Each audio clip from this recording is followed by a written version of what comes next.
Yo, what's going on, guys? Crispy Flakes here, man. For today's video, we're always talking about the GOATs. The GOATs of the NBA, the GOAT of your favorite team. But for today's video, man, we got the WOAT. The worst of all time. Of every NBA team. Every NBA team's worst player by Barry McCockiner. Sorry, Barry, I've been checking out a lot of your videos, man. You're currently my favorite YouTuber, bro, and you kind of pay my rent right now. So I do appreciate you for that, my guy. But, all right, let's get going on this. Detroit Pistons, off the top of my head, worst of all time. I know the one that makes me just want to just not think of basketball ever again would be Stanley Johnson. I don't think he's the worst. Brandon Knight, human highlight reel for all the wrong reasons. Austin Day. Yeah. Kyle Singler. Oh, man. You gotta think about contracts. Okay, let's get going. Let's see what Barry's got to say.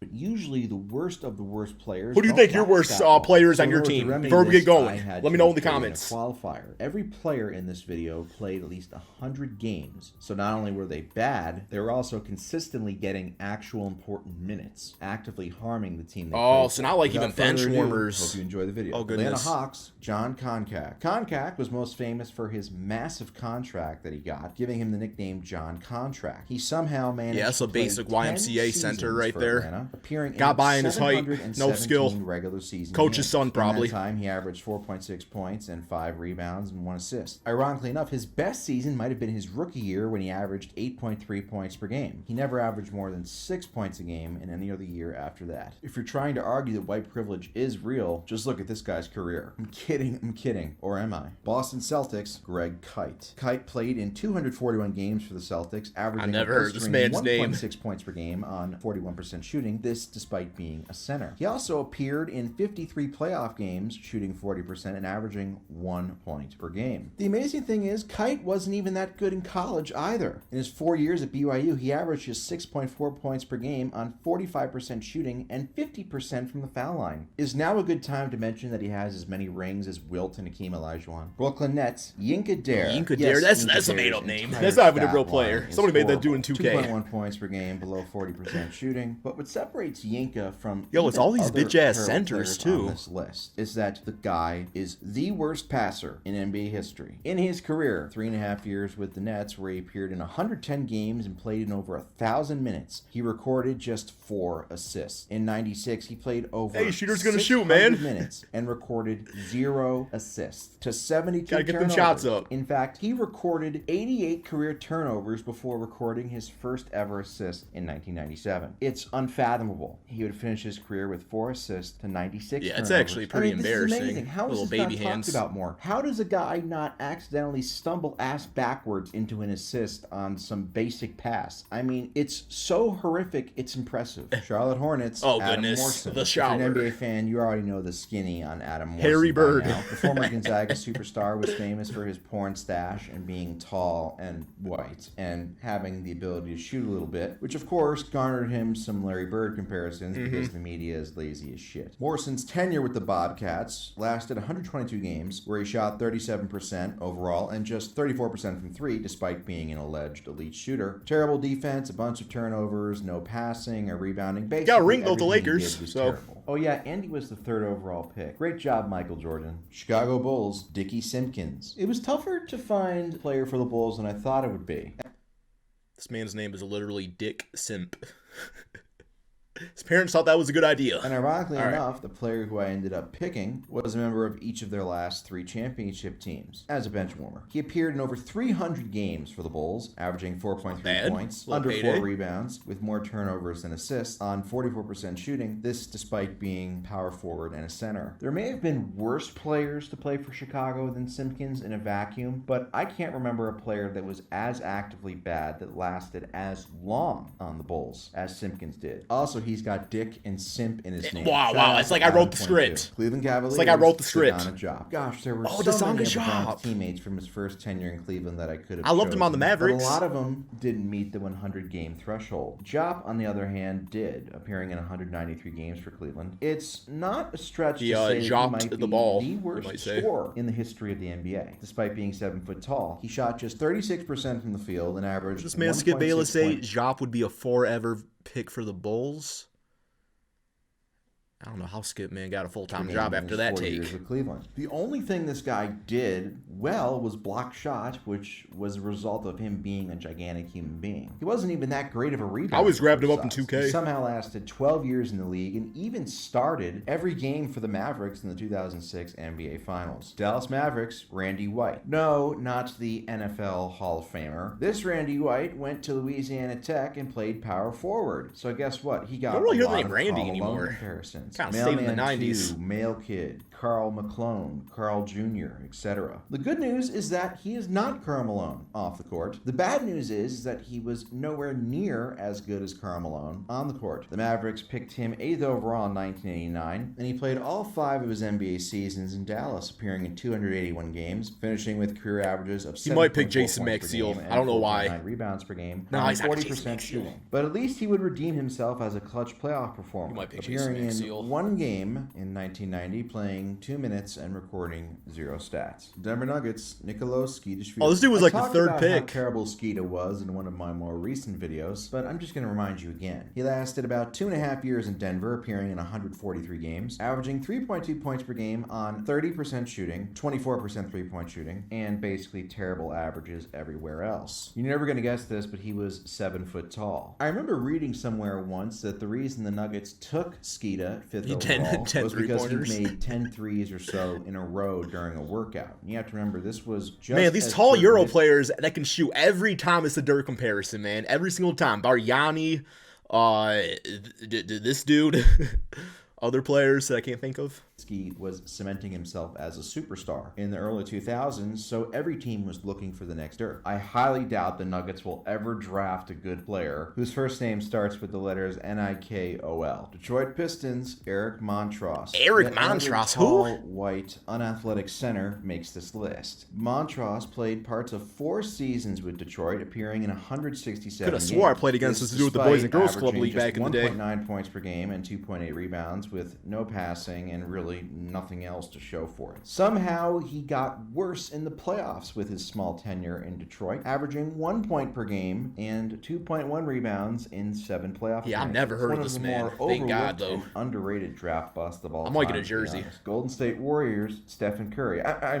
Todd Fuller. Fuller was not only terrible, but he was also picked a couple of spots ahead of Kobe Bryant in the 1996 NBA draft. He lasted just 2 That ain't his years fault, with the though. Warriors, appearing in 132 games, averaging 4 points and 3.4 rebounds per game on 42.5% shooting. But his ability to be tall and white at the same time was unmatched, and nobody can ever dispute that. Houston Rockets, Ryan Bowen. Hey look, it's a guy who wasn't a center. Bowen was a small forward, although he was white, for Houston for 2 years in 05 and 06. There appearing seems in to be a trend. 134 games, averaging There seems just to be a 1.5 trend. points per game on 36%. They're all NBA players, that's the shooting. trend. He was known as a defender, but it's still kind of incredible how he got consistent minutes on a team with T-Mac and Yao, despite having Give myself a buzz cut, what y'all think, zero man. offensive ability whatsoever. But God, he was such a scrappy gym rat, wasn't he? Los Angeles Lakers, Josh Powell. Josh Powell, Look, that's the name. considering I remember how him. emotional Lakers fans are, and considering that they think every player Josh who isn't Powell. a superstar sucks, this decision really won't make anybody happy, but somebody had to be chosen, so I picked Josh Powell. He played 2 years for the Lakers, ironically, in their repeat years in the late 2000s, I would've went with Smush despite Parker. doing absolutely nothing well. He appeared in 123 games, averaged 3.4 points per game on 41% shooting, while averaging more turnovers than assists. Maybe Ryan he Kelly. appeared in 27 playoff games, shooting 41% from the field and averaging 1.4 Or points. DJ shy of Mbinga. Skip Bayless. It's still I know not exactly way too many clear random people. what Powell did well, but he managed to get 2 rings out of it, so congrats to him, I guess. Indiana Pacers, Greg Drelling. Can you believe that a Engineering white guy. 7'1" scrawny white guy who sucks at basketball somehow lasted 7 seasons with the Pacers? Drelling Those played people were on in my yearbook. 322 games for the That was my Pacers. yearbook quote. Can you believe that a 7'1" scrawny white guy who sucks Oh, wait, at no, not basketball 7'1". somehow lasted 7 seasons I wasn't with the scrawny Pacers? either. Drelling played in 322 games. I was a for short, the chubby Pacers, white kid averaging that 2.1 liked to points bank in and three-point 2 shots. rebounds a game, as well as more turnovers and assists. He also appeared in 8 and started 5 playoff games for the Pacers, averaging an astounding 2.1 points and 2.4 rebounds on 38% shooting. Something tells me that despite his complete ineptitude as a basketball player, he was was a fan favorite in good old Indiana. Los Angeles Clippers, Michael Okolelandi. There have been a lot Okolelandi. of terrible players to suit up for the Clippers. But I don't think any player has done Oh, more 3 wasn't damage so bad on the court to hinder the chances of the Clippers winning than That's a solid player. If Candy had been a late first-round pick or a second-round pick as opposed to the first overall pick, there is absolutely zero way in hell he would have gotten as much opportunity as he did. He started 310 games for the Clippers that Mari in dunking on him? his 5-year stint there, It never sure is. showing any sort of signs that he could become a good NBA player. The only thing that he was relatively decent at was blocking shots, which was a byproduct of him being 7 foot tall. Honestly, if you're over 7 feet tall and you don't shoot at least 45% from the field for your career, you should be arrested. Memphis Grizzlies, Dante Jones. Oh, Dante Jones was not played that 4 bad. years for the Grizzlies, appearing in 221 games, averaging 5 wasn't that points great. and basically nothing else. Yeah, this man was basically Tony Allen without the defense and couldn't shoot. Yeah, it's pretty bad. The Grizzlies did make the playoffs a couple of times during his 4 years. You guys remember and it was Francisco basically the same Garcia? Story there as well. mind. Besides defense and the occasional three-pointer, Jones really did nothing well. It's pretty incredible that he somehow lasted 16 years in the league, including 16 winning a years? championship with the Cavaliers in 2016. Did you know the Warriors went 73-9 and then blew a 3-1 lead in the finals and then recruited Kevin Durant, all just to stop LeBron James?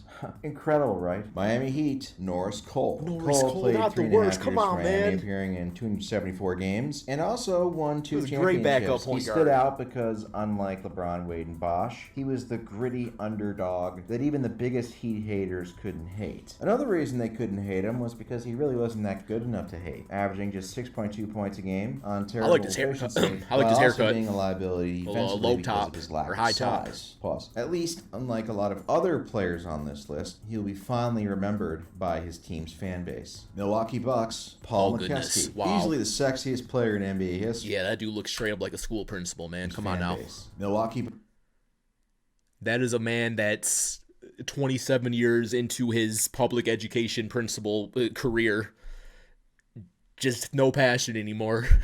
That's exactly what he looks like. Oh my goodness, man. What's this doing in the NBA? He must be like 7'2". Bucks, Paul McKeskey. He's gotta be Easily 7'2". the sexiest player in NBA history. McKeskey played 6.5 seasons in Milwaukee, appearing in 438 games, averaging 3.7 points per game, 3.2 rebounds on 45% shooting. He also appeared in 19 63 detention playoff slips. games, averaging 3.9 points per game in those games, a playoff riser. He also defeated Michael Jordan in the first round in 1985, so for all the everybody can JJ say that. Barea jokes LeBron gets, MJ lost to this guy in the first round. That's even more embarrassing. It's really incredible how many teams in the 80s and 90s just rolled out tall white stiffs at the center position because it was... It's all high school cared about. If you were tall, you made the team. Mark Madsen. Wow, another untalented white center. Hey, it's not my fault the stats are what they are. He lasted 6 seasons in Minnesota, playing in 270 games, averaging an incredible 1.8 points per game. But fear not, in his one playoff run with the Timberwolves, he averaged 2.8 points per game. Mad Dog, as he's known, will always Nobody be called most that man famous Mad Dog, for not a his single time. quote-unquote dancing at the Lakers title parade back in the early 2000s. Let me just say there's absolutely zero chance this guy would play in today's NBA. The last of a dying Oh, yeah, breed. he's probably New like Orleans 50 now. Pelicans, Solomon Hill. This dirty piece of shit played 3 years in New Orleans, appearing in 136 games, starting 87 of them. And he averaged... I will say, though, Solomon,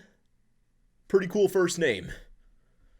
I've never heard of a Solomon before. 5.8 points per game and 1.6 assists per game on 38% shooting in between diving at players' ankles to ruin their season. God, I can't tell you how much I hate this bastard. What is he good at? What did he do? He did nothing well. And it wasn't like he was... You got a bitch-ass 7 foot or contract, super like tall $50 or million, I anything to remember. justify lasting so long in the league. God, it just pisses me off. Hearing his name for me is like stepping in water with a sock on. Good riddance to this talentless, ankle-hunting cockmunch. New York Knicks, Travis Seemed a Knight. little, Not going to say excessive, you already but know what I'm thinking, and I already know we all what have you're our Stanley thinking. Johnsons. Knight somehow managed to be worse for the Knicks than Kevin Knox and Frank Ntilikina. He played 3 seasons in the Big Apple, appearing in 126 games, averaging 1.5 points per game on 33% shooting. But fear not, he stepped up his game in the playoffs. In his one career playoff game with the Knicks, he played 1 minute and committed 1 foul. That's what dominance looks like. Good ratio. Folks. Oklahoma City Thunder, Bud Stallworth. The first real throwback That's your in this buddy. video, Stallworth played just 2 years for Seattle. Shot terrible, didn't average many assists, really did nothing well at all. Did you also know that the name Bud, quote unquote, is a slang term for marijuana, which is the deadliest drug on the planet? I bet you didn't, but now you do. Goodness. Don't be like Bud Stallworth. Throw him in jail, man. Like Bud Stallworth, where you're a shitty NBA player and your first name is a nickname for the Devil's broccoli. Orlando Magic, Greg Kite. That's right, folks. The same dude? Greg Kite was so dog shit, he's the worst player in the history of 2 NBA franchises. I don't know how he did it, but he somehow put that on my resume. Tricked the Orlando Magic into letting him play in 247 games, where he averaged 3 points a game and 5 rebounds per game. His numbers with Orlando were slightly better. That's a hard-working man right there. Greg Kite, Global Realty Marketing. More like slightly still in business, shitty, but they were still terrible. Let's just say that from 1992 to 1993, the Magic upgraded big time at the starting center position, going from Kite to Shaquille O'Neal. Philadelphia 76ers, Jason Williams. Williams would later become a respectable NBA player with the Nets, but with the 76ers, he was complete dog shit. The famous limousine driver respecter played just 2 years in Philly after being a first-round pick. What happened in a limousine? 3.8 points per game on 40% shooting, while being more context at every other facet. He barely made the 100-game cutoff, and the fact that the Sixers gave up on him so quickly just lets you know how bad he really was. Although he did shoot 80% in 4 playoff games with Philly. Take that, MJ and LeBron. Phoenix Suns, Dragon Bender. Yeah, Dragon Bender. It was Bender. really a battle between Bender, you can't have that cool Josh name and be that garbage Jackson, at basketball. And Joe Klein for the worst player in Suns history. But I went with Bender because I'm still, as I've mentioned in previous videos, so pissed off that such an amazing badass name went to such a piece of dog shit. I mean, just look at his numbers with Phoenix. 5.3 points a game, 39%. He's only like 24 shooting. though. He can still do something maybe couldn't eventually. Pass, couldn't rebound, sucked at defense. Somehow went 4th overall in 2016. He was so bad and so irrelevant that he doesn't even get talked about anymore. Portland Trailblazers, Mark Bryant. Bryant somehow played in 431 games over 7 seasons for Portland, despite never averaging more than 6 points a game in any season. He didn't really rebound that well. He didn't pass. He wasn't a great shot blocker. All he was really good for was committing fouls. He's also one of the quote-unquote big men that MJ had to face in his 6 finals appearances. Congrats to MJ on defeating the mighty Mark Bryant in the 92 finals. Way more tough than Steph Curry and Kevin Durant, that's for sure. Sacramento Kings, Bobby Hurley. Another player who I just recently talked about in one of my recent videos. Hurley played 4.5 seasons with the Kings, despite never being able to shoot the ball, or defend, or rebound, or do anything besides being able to pass, which is expected out of a point guard. Even if he hadn't had a serious crash early in his rookie season, there's really no chance he would have become anything better than a poor man's Ricky Rubio at best, which is not what you want out of a top 7 pick in the draft. Hell, I don't even know if you want the real Ricky Rubio in the top 7 of a draft. San Antonio Spurs, Carlos Herrera. Carlos played 3 seasons in San Antonio, appearing in 177 games and starting 65 of them. He averages 4.8 points per game and 3 rebounds a game on 43% shooting. Like everybody else on this list, he did literally nothing well, and there's no explanation as to why he lasted so long besides being a very large human being. I'm going to go out on a limb here and say that among the all-time power forward rankings for the Spurs, he's behind Tim Duncan. I know, it's incredibly brave of me to debatable, say that. but Toronto Raptors, Rafael Arujo. Good old Haffy. I talked dude about him in my last video. Not only is he the biggest draft bust in the history of the Raptors, you're welcome. Like on NBA 2K6, there was this weird era where I played that like 24/7, and I knew every roster, every player. It was I didn't get girls with that skill, but it is helping me years later.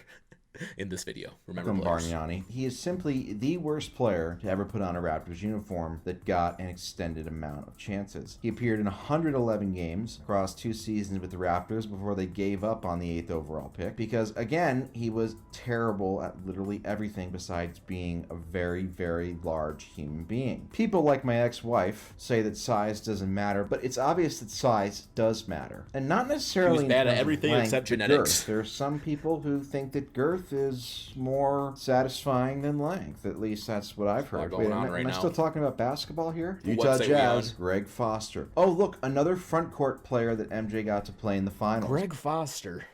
Did he play for the Pacers?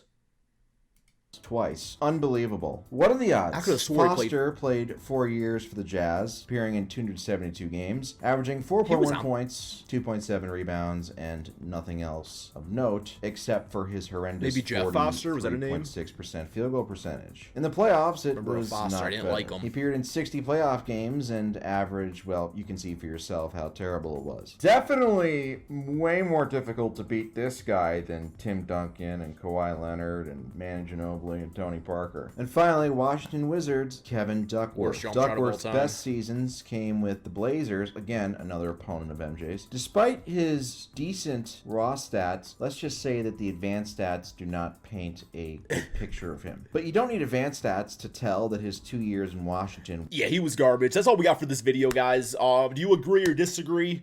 I still think maybe Stanley Johnson for the Pistons. Thank you all so much for watching. Be sure to drop that like, subscribe if you're new to the channel, and peace out, my friends.